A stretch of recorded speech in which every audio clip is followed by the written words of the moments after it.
Bem-vindos a mais um vídeo da série Regularização de Imóveis Rurais. E dessa vez eu vou começar esse vídeo falando sobre o motivo que me fez fazer essa série de regularização de imóveis de uma forma pública no YouTube.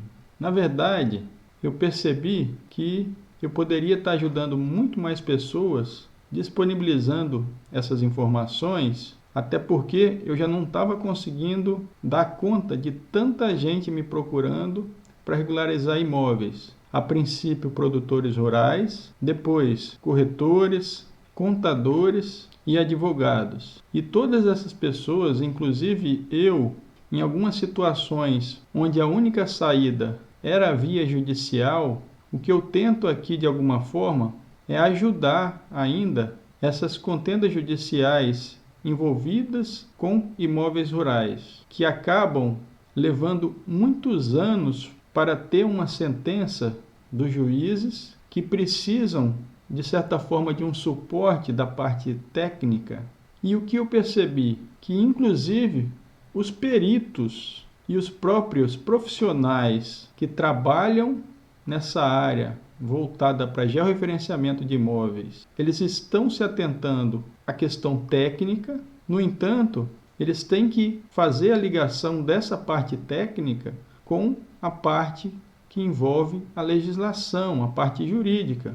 Por isso que às vezes acaba que essas informações ficam perdidas, muitas vezes por desconhecimento da forma que a gente poderia conseguir para descobrir realmente as informações que de fato vão resolver a situação dessas contendas judiciais. Portanto, se vocês voltarem ao vídeo anterior da série, que eu coloquei como um ponto de partida, a gente falou um pouco da legislação e a questão conceitual de identificação do limite do imóvel rural, que as pessoas acabam confundindo, já que elas consideram o seu imóvel referente à área que tem posse. Só que a gente vê que o que está sendo preconizado pela legislação é o limite baseado no domínio, ou seja, naquela matrícula ou matrículas, que de certa forma tem que ser identificada no georreferenciamento para servir de referência para a tomada de decisão desses juízes, seja numa partilha dos bens de um inventário. E todas essas questões que envolvem divisão de herança, eu percebi que existe conflito dentro das famílias exatamente pelo fato de que existe esse desconhecimento da confirmação da localização daquele documento. Então, voltando ao tema desse vídeo, na análise da documentação que a gente vai seguir, a primeira parte que eu me preocupo em identificar num imóvel rural para a gente começar a regularização é exatamente conseguir toda a documentação que a gente precisa para confirmar a localização daquele domínio. Muito bem. Nós temos, então, duas matrículas para o imóvel que a gente está dando como exemplo. Primeiro, essa matrícula, onde o registro foi feito em 1978. Tem algumas informações importantes aqui, seja pela área, a localização, os confrontantes, sendo que dois desses confrontantes, como são terceiros, eu coloquei confrontante A e confrontante B para preservar o nome e a identidade das pessoas relacionadas. Eu só vou citar os nomes dos meus ascendentes. Aqui a gente pode ver como confrontante ainda dessa matrícula Joaquim Calmon, que é o meu bisavô. E essa matrícula foi criada quando dele foi feita a transmissão para um terceiro, e depois esse terceiro transferiu a área para o meu avô. Mas o que eu quero que vocês se atenham aqui é a essa parte amarela, que é o registro anterior.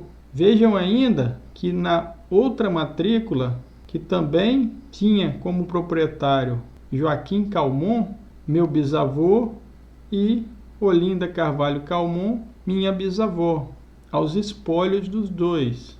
A gente tem algumas informações de confrontantes e também, como registro anterior, uma mesma transcrição de número 5.482 nas folhas 182 e 183 do livro 3D da comarca de Linhares, Espírito Santo. Eu ainda coloquei essa primeira averbação nessa matrícula porque consta aqui na transcrição anterior, já que é do livro 3D, um termo de responsabilidade firmado pelo meu bisavô com o Instituto Brasileiro de Desenvolvimento Florestal, IBDF, constando 2 áreas de reserva legal, com área de 112,01 hectares, nessa transcrição anterior.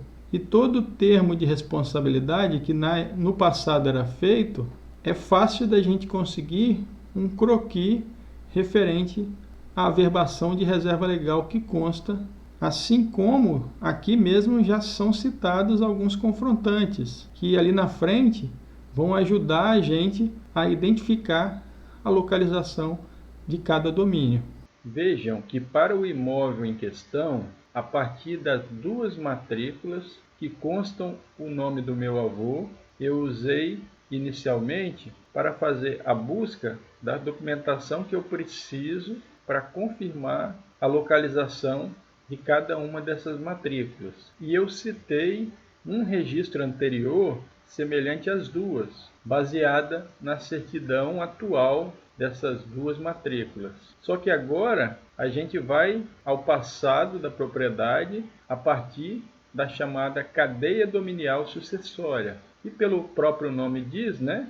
Dominial, que vem daquele domínio, e sucessória, que está relacionada à sucessão que foi feita dentro daquele imóvel. Assim sendo, para a gente conseguir informações referente a cada domínio desse, existe uma série de certidões que são emitidas pelo Cartório de Registro de Imóveis que identifica a relação dos proprietários de um imóvel rural, desde a titulação original, feita pelo poder público, até o proprietário atual. E o que a gente vai fazer é procurar o Cartório de Registro de Imóveis com aquela certidão e solicitar essa cadeia dominial sucessória. Você pode pedir a cadeia dominial de inteiro teor, que serão as próprias certidões daquelas matrículas ou transcrições, até chegar na origem do Estado. Então, nós podemos pedir ao cartório a certidão de inteiro teor, que são as certidões com todas as informações que constam registradas naquela matrícula ou transcrição, ou ainda a cadeia dominial sucessória resumida, que basicamente tem informações da transmissão que foi feita de cada um que teve alguma relação com o imóvel, só que geralmente essa cadeia resumida ela não cita as áreas, então as informações são mais limitadas. Essa, por um lado, se a cadeia for curta, o preço é menor. Então você pode procurar o cartório e confirmar se essa cadeia dominial ela é muito grande, porque se for, a de inteiro teor vai ter um custo elevado. E muitas vezes a resumida ela chega na origem do Estado e a gente nem precisa das certidões de inteiro teor. Só que tem situações que a cadeia resumida não passa tudo que a gente precisa de informação. Então, nesse caso, não tem jeito. A gente vai precisar solicitar uma cadeia dominial de inteiro teor. Então, aquele registro anterior que eu comentei das 2 matrículas é essa certidão que eu botei só uma parte dela, mas para continuar a sequência dessa cadeia dominial. Então, a gente tem o registro anterior das 2 e ainda constam transcrições anteriores, só que agora com registros mais antigos e de 2 outras comarcas, comarca de Colatina e comarca de Aracruz, porque Linhares no seu passado foi distrito de Colatina e mais ainda no passado foi distrito do município que é hoje Aracruz. E nesse caso a gente vê a sequência onde o meu bisavô, Joaquim Calmon, recebeu, mediante ao título, que foi o formal de partilha, a sua herança referente ao espólio de Filomena Nascimento dos Santos. Para resumir as informações dessa transcrição 5482, eu fiz esse organograma horizontal, que é o começo dessa cadeia dominial. E aqui a gente pode ver as duas matrículas, a matrícula 22.771, que foi criada em 1999, e ela é a área remanescente dessa transcrição 5482, sendo ela gerada a partir de 3 desmembramentos sucessivos que houve dessa transcrição. E, inclusive, essa matrícula 3.416, que foi adquirida depois pelo meu avô, seguindo a sequência dessa cadeia dominial, que eu fiz a partir dessa transcrição 5.482 e da transcrição anterior, a 4.775, da comarca de Colatina. Eu segui a esse município, ao cartório de primeiro ofício dele, e solicitei essa transcrição.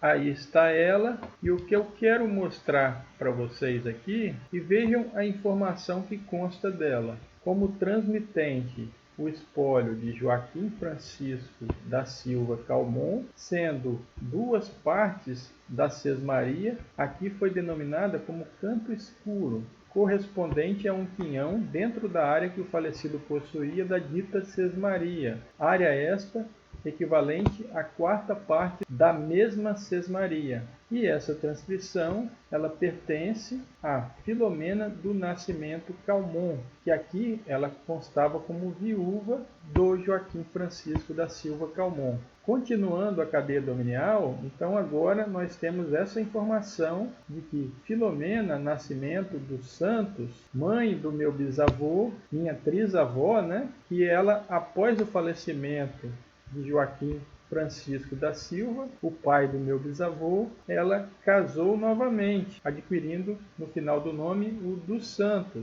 que veio desse Antônio dos Santos, que tinha em seu nome uma outra parte dessa sesmaria e que após o falecimento dele, ela também recebeu como herança e que foi transmitida ao meu bisavô. Então, olha quanta informação que a gente consegue a partir da cadeia dominial sucessória.